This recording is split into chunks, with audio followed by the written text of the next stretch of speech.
Um, like everybody else that's come up here, all the other award winners, when I found out about this, I was shocked. I was humbled. I didn't know I had been nominated. I didn't know what had happened. And I hope I can make it through some of this because I can't express to y'all, my fellow warriors, my fellow colleagues, my friends, what it means to me. It means more than you'll ever know. To get an award from an organization that you love and from the people that you love as much as I love this organization and as much as I count all of you out there as part of my family. We talk about things like brothers, Brother Farmer, thank you for the kind words. And we talk about that and that we're a family. It's true. I can't express to you how much and how many out there of you are my closest, dearest friends and part of my family. Todd, thank you very much for your kind words. It's funny you say you served 2 years as president. I thought I did the same. I guess it's all just perspective. I thought a lot about what I wanted to say when I got up here. And I think mostly I kind of came to the realization I just want to say thank you. I want to thank my partners who almost 25 years ago took a shot on a short, quickly balding, yet devilishly handsome young man.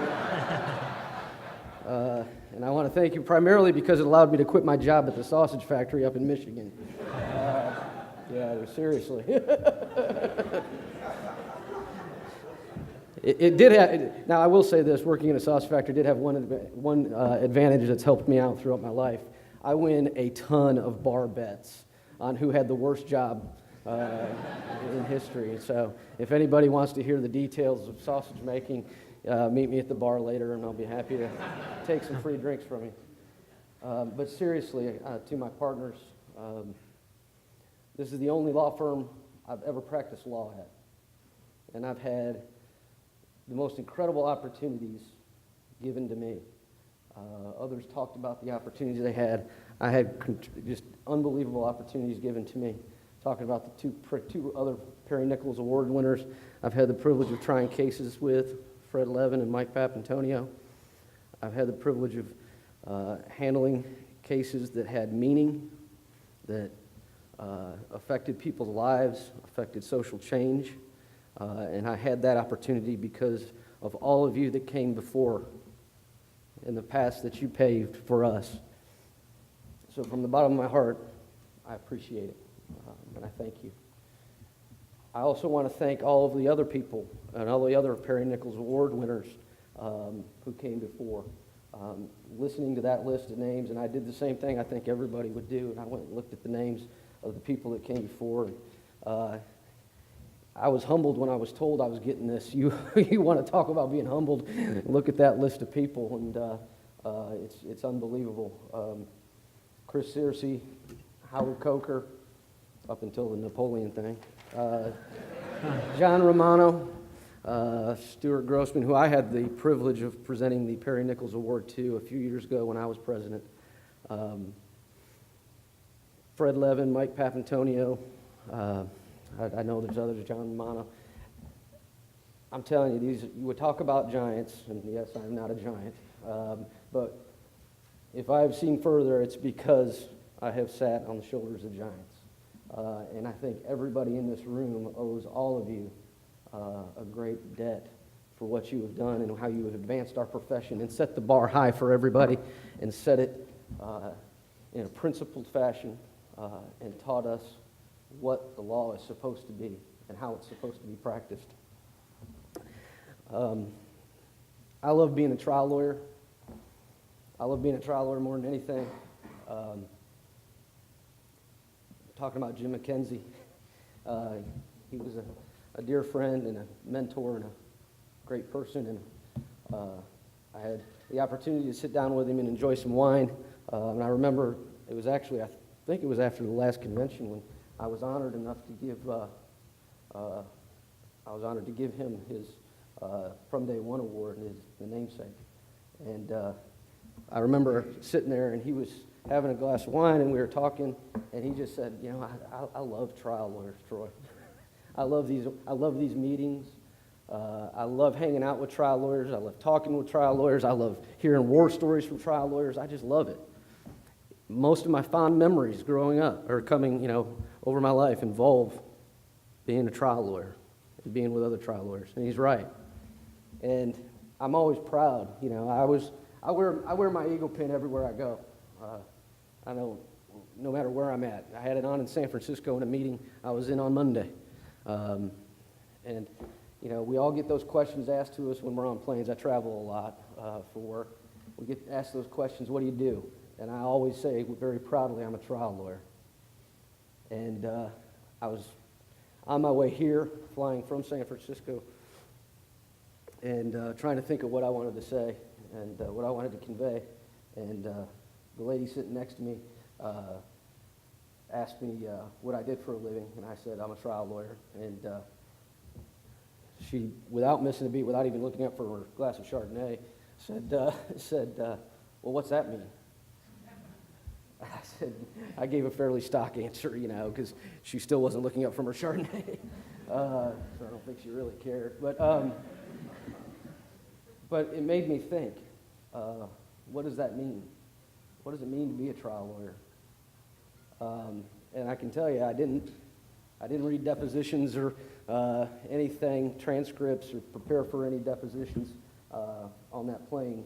I thought about what it means to be a trial lawyer. And doing so, I thought of all of y'all. I thought of what the people and the lawyers that have inspired me throughout my career, what I think their characteristics are and what they mean. And a few things come to mind: compassion, strength, courage, will,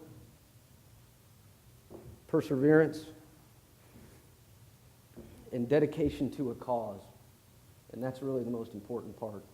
Dedication to a cause that's greater than ourselves.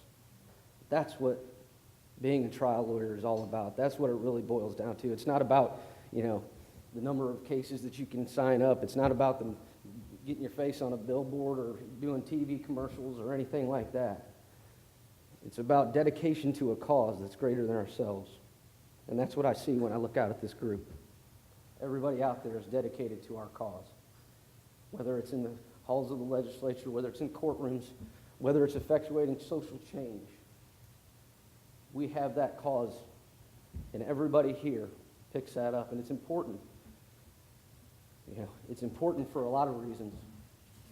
One of my favorite books, really the books that really changed my life in many ways, is Man's Search for Meaning by Viktor Frankl. If you've never read it, it's, in fact, I think Time Magazine rated it as one of the top 5 life-changing books of all time. Viktor Frankl was a Holocaust survivor and a psychiatrist. And he wrote this theory. He has this theory of logotherapy, it's called. And basically it just says, it's not man's drive for power or man's drive for money or man's drive for pleasure that is the most motivating factor. It's man's drive for meaning in his life and finding that meaning in his life.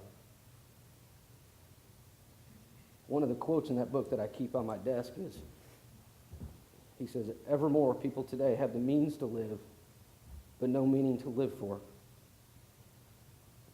I just want to tell you that being a trial lawyer has provided meaning to my life.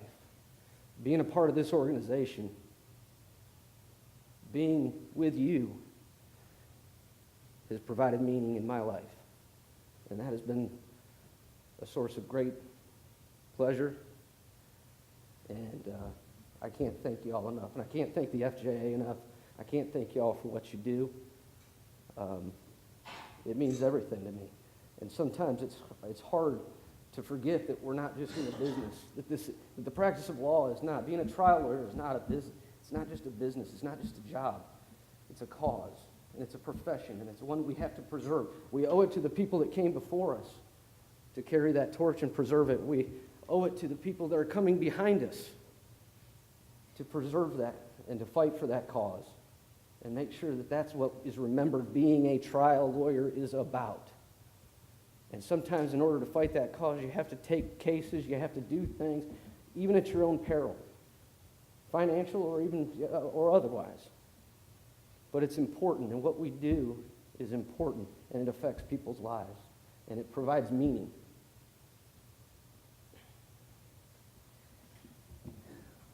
One of the last things I want to say is, Todd mentioned, my wife and daughter couldn't be here today.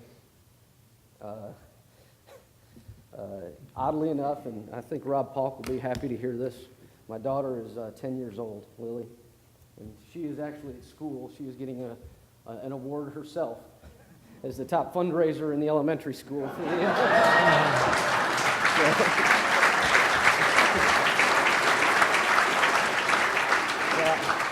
So I don't know if she's gunning for your job or not, Rob, but you got a few years from now, you better keep your eye out. I often joke, most of the time, our spouses, our significant others, our husbands, our wives, don't get the credit that we get. They don't get the feelings that when you hear that knock on the door and the jury's got a verdict, they don't get the accolades and all of that, and they deserve it. They deserve it more, quite frankly. I always tell my wife, I've got the easy job. She's got the tough job. She's an incredible artist, an incredible mother, and that's why she's not here, because she's being a mother and being with Lily while she's getting her big award.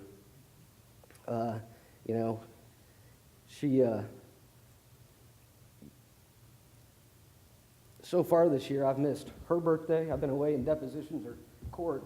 I missed her birthday, I missed my birthday, I missed Lily's birthday, and I missed our anniversary. So I always joke with her, it must be tough being a single mom, single parent. But, the reality is that she's everything. And if there was a Perry Nichols Award for wives and best friends, she would be the recipient.